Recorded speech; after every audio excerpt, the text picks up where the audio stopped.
Bom dia, pessoal. Aula de Filosofia, capítulo 11 da apostila 3, mudança de paradigma, contextualizando as mudanças da modernidade.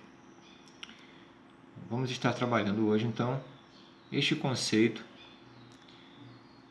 este assunto, que fala de mudanças ocorridas na Idade Moderna. Entendemos por Idade Moderna aquela que começa com a queda do Império Romano do Oriente, a queda de Constantinopla, ou início das grandes navegações europeias, e irá até a Revolução Francesa, pessoal. Vamos atentar para este fato aí, ok? Vamos à leitura do texto, então. Esse capítulo terá foco nas reformas protestantes acontecidas no advento da modernidade, e não em um autor exclusivamente. Será apresentado um conjunto de alterações políticas e históricas ocorridas durante a modernidade e que foram, de certa maneira, responsáveis pela constituição das reformas de pensamento que se seguiram às reformas. Nada do que será visto a seguir sobre ideias de Hobbes, Locke, Rousseau e Montesquieu seria possível se o sistema feudal tivesse se mantido ou se a hegemonia da Igreja sobre os Estados ainda fosse a estrutura social predominante. As mudanças históricas são mobilizadoras de mudanças ideológicas e, em geral, é necessária a criação de um conjunto de ideias que forneça sentidos aos debates de determinado período. Na modernidade não foi diferente. Muitos dos filósofos que naquele momento apresentavam suas ideias tentavam encontrar uma explicação inovadora e que sintetizasse a realidade. Conforme serão apresentados em outros capítulos, as mudanças foram tão rápidas e dispersas que Hobbes e Locke, a poucos anos de diferença um do outro, pensaram em duas Inglaterras distintas. Os Estados nacionais foram marcantes na política e as reformas modificaram a percepção do indivíduo no que concerne às relações humanas. À vista disso, serão brevemente estudadas as mudanças históricas e, em seguida, os seus efeitos políticos e desdobramentos filosóficos. Neste capítulo será feita uma reflexão sobre a formação do Estado moderno, colocando em pauta as relações entre monarquia, a nobreza, a burguesia e o povo. Além disso, serão abordadas as 4 principais reformas protestantes, também brevemente, mas tentando esclarecer seu impacto filosófico e político. Bem, pessoal, nós vemos aqui que, na verdade, essas mudanças ideológicas, mudanças filosóficas, mudanças para o que nós podemos compreender como sendo o Estado moderno, ela ocorreu durante a Idade Moderna por uma série de fatores, foi influenciada por uma série de fatores. A começar quando o sistema econômico da Idade Média, o feudalismo, ele cai, ele se encerra. Bom, lembrando aqui que o sistema feudal é aquele sistema econômico onde o feudo ele é uma propriedade autossuficiente, de mão de obra servil, e onde praticamente não existe comércio. Lembrando aí um pouquinho dessa conjuntura do feudalismo. Então, esse sistema começa a fazer água e ele se dissolve.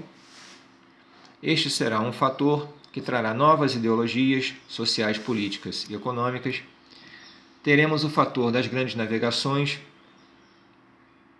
teremos o fator da revolução científica, onde de fato o homem que sai da Idade Média ele passa a ter um pensamento mais moderno, mais científico, menos influenciado pela religião, pela fé e pela teologia. Então nós temos aí vários fatores que vão influenciar na formação desse novo Estado moderno. Ok? Formação do Estado moderno, contexto histórico.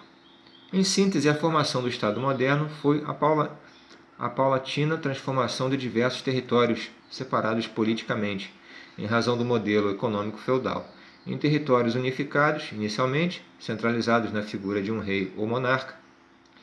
Datam desse período a unificação dos impostos, o estabelecimento de uma legislação comum, a formação de exércitos e a unificação das moedas nesses territórios. Contudo, esse processo não foi um movimento unificado. Ocorreu de modo variado em diversos países, especialmente Portugal, França, Inglaterra e Espanha.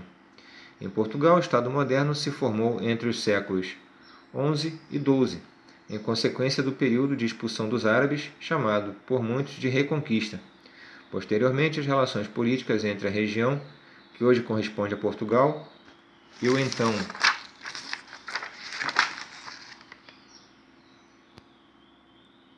Reino de Castela foram se desgastando até que, em 1358, após algumas batalhas, a dinastia de Avis assumiu o poder na região, sob o comando de João I de Portugal. Na Espanha ocorreu um processo de unificação que até hoje gera discussões políticas e étnicas. Em 1469, os dois maiores reinos se unificaram a partir do casamento de Isabel e Fernando, representando Castela e Aragão, respectivamente. A união foi fundamental para a expulsão dos árabes, que só se completou no ano da descoberta da América, em 1492, quando Granada foi reconquistada. No caso da França, verificou-se a substituição e o crescimento de uma dinastia. Com a morte do último representante de Carlos Magno, o poder na região dos francos passou para a dinastia dos Capetos, sendo Hugo Capeto seu primeiro representante. A dinastia, de fato, perdurou até a Revolução, mas suas divisões passaram a vigorar como nomes centrais. A centralização do poder foi iniciada por Filipe II, que conquistou a criar uma identidade nacional, valendo-se dos conflitos contra a Inglaterra.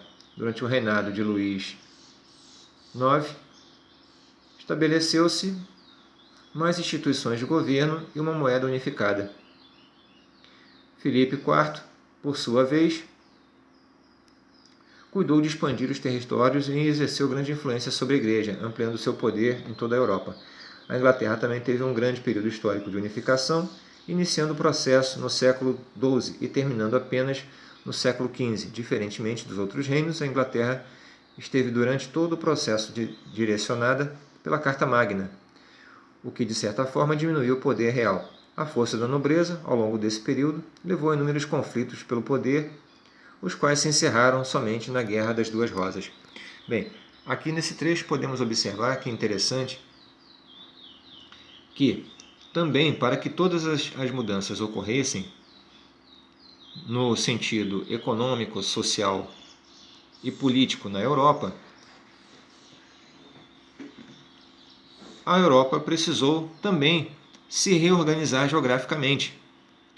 Foi quando surgiram esses reinos aqui citados, Espanha, Portugal, França e Inglaterra, passaram por processos de unificações durante a Idade Média para criar um território unificado, um território com um governo centralizado, com apenas um governo. Então, a partir do momento que esses países se tornam países de fato, unificando suas regiões, nós temos aí uma mudança social e política bastante considerável. A partir daí, estes países sairão na frente, política, econômica e socialmente, mediante os outros países da Europa, o que facilitará também o seu processo, a sua empreitada para colonizar outras regiões, colonizar outros territórios. Como vemos a partir de então no processo das grandes navegações, onde esses países são os primeiros a chegar em outras terras, em terras estrangeiras, e expandir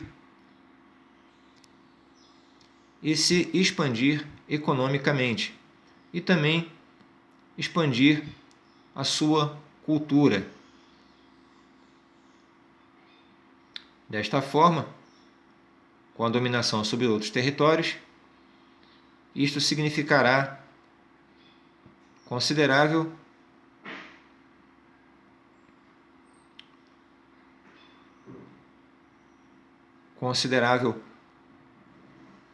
ganho de poder e força por parte destes países. O efeito do pensamento filosófico. Geralmente, a formação dos Estados nacionais está associada ao absolutismo, o que não é um equívoco, pois a existência de reis e de figuras que centralizaram o poder de modo a criar uma unidade administrativa foi de fundamental importância.